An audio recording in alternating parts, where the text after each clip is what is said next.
Hi everyone, welcome to the Broken Meeple, and today I'm looking at the core set for Legend of the Five Rings. This is essentially a reprint of an old TCG or CCG that AEG put out a long time ago. It was very popular, it captured a lot of the theme of kind of like Japanese samurai and honor and dishonor, that kind of thing. And well, now we've got Fantasy Flight giving it a go. Now Fantasy Flight has taken over the license and now they're producing it in their LCG format. So LCGs, that's living card game, so it's a bit like CCGs in which like they're infinitely expandable, except that rather than buying a booster pack and hoping you get the rare you want, there is a fixed play set of cards in every pack, so you know what you're getting and you'll get free copies of each. The format has worked pretty well, and I'm a big fan of the format. I think it works, although it's not entirely perfect, and some of that's going to come into play later with this review. But I play a couple of LCGs already, Lord of the Rings and Arkham Horror, and I used to play Netrunner. Unfortunately, I couldn't really keep up with the tournament meta with regards to Netrunner, and I'm not a big fan of playing games in tournament style anyway, because I feel people just forget the fact that you're supposed to have fun and just play to win. Not my style. In Legend of the Five Rings, you are trying to control dominance over the land, and you will take control of one of the 7 clans, named after various sort of styles, like Phoenix and Crab, for example. And you are either trying to conquer your opponent's stronghold, or you are trying to raise your honor to a certain level, or demolish their honor entirely. One of 3 different victory conditions will end the game, and it's a fairly lengthy 2-player back and forth with various different characters and lots of tactical card play, very much in the same vein as a lot of the other competitive LCGs. So this review is going to come from 2 different perspectives. 1, a single core set, and then 2, multiple core sets. Because with LCGs, it is common knowledge that you will never play this game, or any of the LCGs, with just 1 core set. You will end up buying probably 3 core sets in order to get the full experience to begin with. Now that in itself is a flaw, and I'll get onto that later. But before I tackle that, let's talk about the game itself. It's actually pretty entertaining. It is definitely probably one of the most crunchiest LCGs that Fantasy Flight have put out to date. Lord of the Rings can make you think about what you've got to do in order to beat the co-op scenarios.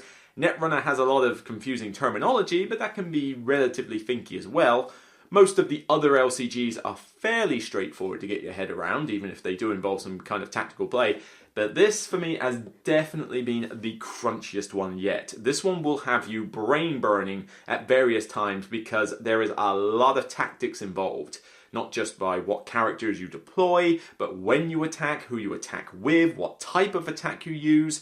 You can even do as much as like choosing a ring, or as a kind of ring of power. Think like fire, water, wind, void, that kind of thing, elements. And winning those battles will gain you a certain bonus that you can use. So not only are you choosing your battle, but you're also choosing the ring bonus that you'll get if you win that battle. And then you've got to choose an opponent's province to attack, and there's multiple choices. There's a lot going on in this game, and certainly if you want something a little bit more, I'd say more Euro-like in its structure, but certainly more thinky, this is definitely a good start. Just like every other LCG that Fantasy Flight put out, the artwork is gorgeous. I mean, I really like the way it looks on the cover. All the cards have got really nice authentic artwork, so the theme of this game does come out in at least the aesthetics of what you're doing. Although I will say the theme comes out quite nicely in some of the mechanics as well. There's a particular neat little mechanic with the dials that you use, and this is Fantasy Flight, yeah, they love dials, we know this already. And with these dials, they dictate how many cards you're going to draw in a round, but you secretly do them away from your opponent. So what you'll do is that you'll twist the dial from 1 to 5, and that's how many cards you'll draw. But the opponent will do this simultaneously as well, and the difference between the 2 numbers is the amount of honor the opponent nicks from you. So it works really nice with the setting, and it adds that kind of like, that I suppose that the best way to describe it is that 2-player card system out of Raptor, where, when you played the 2 cards, the difference in the numbers gave you a certain amount of actions. Well, this is similar, except it's about taking honor from the opponent. I really like it. It's a cool, neat little system. It allows you to dictate to yourself how many cards you're going to draw rather than having to rely too much on the deck. But of course, you've got to balance it with how much honor you're willing to lose, but you're also trying to get into your opponent's head is to think, I reckon they're short on cards. I reckon they're going to draw high. So I'm going to draw high as well and capitalize on this fact. Alternatively, you could actually say, well, they're going to draw lots of cards. You know what, I'm pretty comfortable. I'm going to say 1, and they're going to say probably 4 or 5, and I'm going to take a lot of their honor. Of course, it's a balancing act. Which way do you want to go about it? Despite the fact that the game is pretty solid overall, there are still 1 or 2 issues I have with the gameplay. Firstly, the luck of the draw. This is normal with most LCGs. You've got to draw from a deck, and therefore what you draw at what particular time is going to have a big influence. Well, that was when you only had 1 deck to draw from. Here you have 2. You have a Dynasty deck and a Conflict deck, and one deck is full of just nothing but characters, and the other one is full of various things you do during the combat phases. So you are drawing from 2 decks and hoping that you get what you want.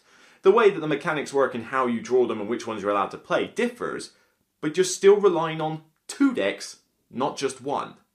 So you've essentially added more to the luck. And one thing that I'm really not a fan of is the way the provinces are done. The provinces have special effects which could either benefit you or deter your opponent, but they're face down, and there's 4 in front of an opponent typically. So that means that when you attack someone, you go to one of their provinces, you select it, and you have to just take whatever that random effect is.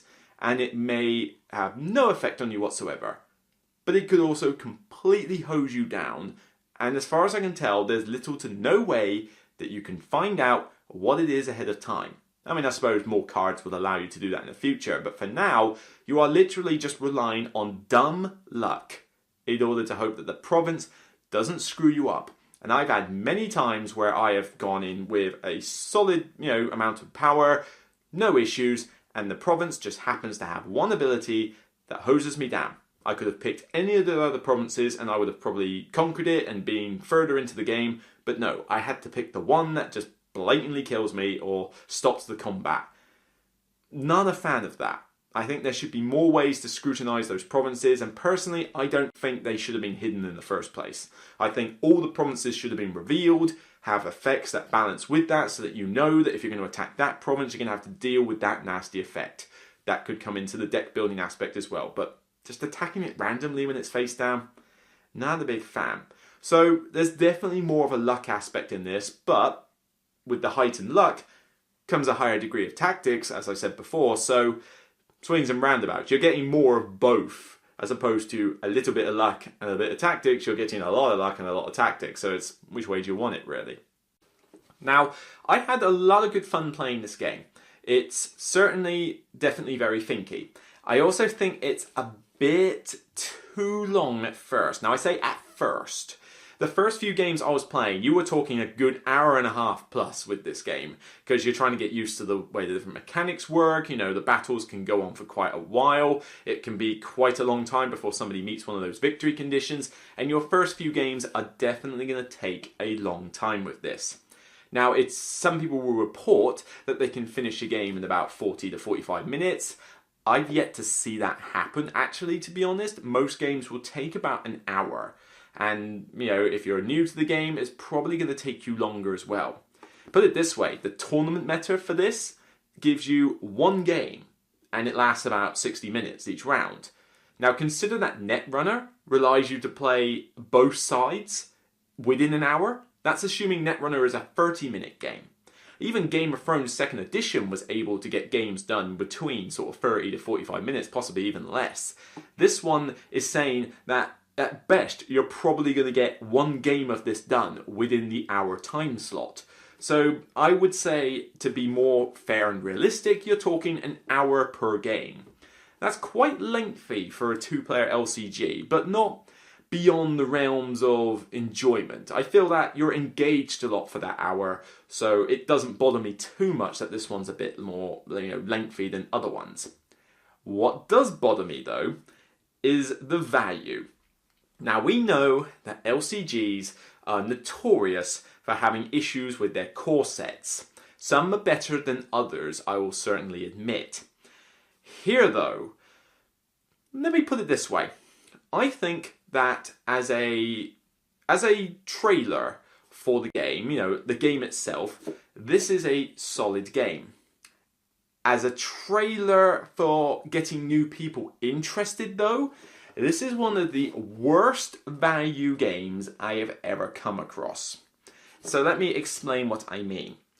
The game itself is great, and if you get a chance to play it, you will probably enjoy it. But this is trying to do what Game of Thrones 2nd Edition did, and this is encountering the exact same problem that Game of Thrones 2nd Edition did, the LCG, not the board game.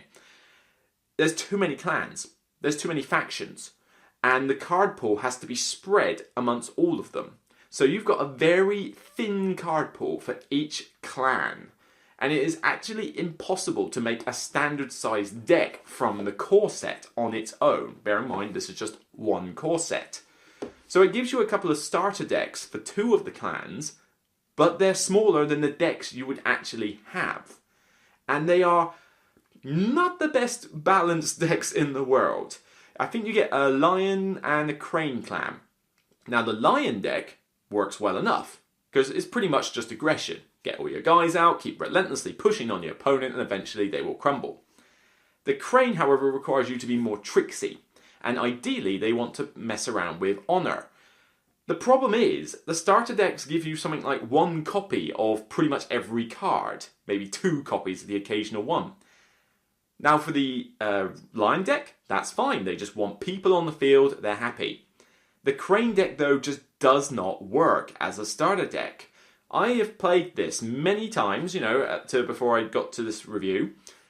The crane has yet to win. The lion has won, most of the time decimated the game, every single time. Now, this isn't just me playing the crane, this is other people as well. But, I'm not saying that the crane clan is ridiculously underpowered. I see how they work. The problem is, you need to deck build in order to get them to work. The starter deck just doesn't. And I think that's going to put off a few people when the starter decks aren't entirely balanced. But also on top of that, there just isn't enough cards in one core set. You cannot buy one core set of this and, have a solid time and have this last you a long enough time. It's just not going to work. So you are forced to buy 2, if not 3 core sets of this. Each one is going for a minimum of, 20 to £25 each? You're talking about 60 to 75 quid just to get enough cards to get a decent start on the game. Now, Fantasy Flight have changed their system for this LCG, where usually they released a 1 pack out of a cycle of 6 every couple of months or so. This time they're going insane, and they're basically saying over 6 weeks, you'll get a pack a week. That's a big jump. However, it could work for this system, because there's so many clans. And the Game of Thrones 2nd Edition took ages before it got a card pool worthy of any of the sets. And it's still not perfect. I mean, they haven't managed to bring out a deluxe expansion for every single faction yet, I don't think. And so it suffered a long time, to the point where I actually got bored of playing the game. Well, I had other issues with it. But I was getting sick and tired of having my favourite clans be underpowered because they didn't have as many of the cool cards as all the other ones did that got expanded. It's just too much spread too thinly. This one's going to have the same problem, but not for as long, because when they release those 6 packs really quickly, then you're going to have many more cards to pick from. Now, it's going to take more than 1 cycle for you to have a decent card pool with this, because let's face it, you've got 7 clans. There's a lot of clans that this has to be spread over. But if they continue with this format, it might work quite well. I don't know how the deluxe expansions are going to work, probably similar to how Game of Thrones did. So with this, in terms of value, you're going to have to decide, do you want to get into this game seriously or not? I can't see you getting into this game as a casual player. For starters, it's a very crunchy LCG. It's quite thinky. There's quite a fair amount of rules to take in. There's quite a fair amount to do in each of the turns. So you're definitely going to be looking up rules or trying to remember how things work. You're going to be making tactical errors aplenty to begin with. So it's a steep learning curve. But also, to get the full enjoyment out of this game, you need 3 core sets. The games that I played with people who had free core sets were so much better than what I played with the starter decks in this. The starter decks are just rubbish. They don't give you enough of a good feel of this game on their own. So you're going to have to hunt down someone who's got free core sets and has already done some deck building to loan you a deck so that you can play the game and have a decent amount of fun with it. Because I do not recommend that you go out and buy free core sets just to see if you enjoy the game. That's a bad idea. Yes, you'll be able to sell them on the second-hand market, but that's not a cost-effective way of testing a game. So, if you are serious about this though, if you enjoyed the old version, I didn't play the old version, but you can watch Z Garcia's review on the Dice Tower. He's played the old one, so he compares the two. But there's not a huge amount of difference between the two, and this one is solid enough. I don't think it needs to be compared too much. But yeah, the value is just a problem. So, basically, make of it what you will. It's a very thinky LCG. It is a fun LCG, but it's going to take a while before this really comes into its own, and maybe you might just want to hold back a bit. Maybe wait for that cycle to come out of cards, and then get it all in one go. But of course, you're going to need to spend a lot of money, as with every LCG. So, my recommendation is that you find someone to test this out with free core sets, so you can get a good feel of the game, and if it's something you like, then go out and buy your own core sets and get the packs as and when they come out. For me, I enjoy this game, and I think, without the whole value nonsense brought in, it's solid and I would happily play it again. But as with most competitive LCGs, it's too much of an expense for me to get into. I've got Lord of the Rings, I've got Arkham Horror.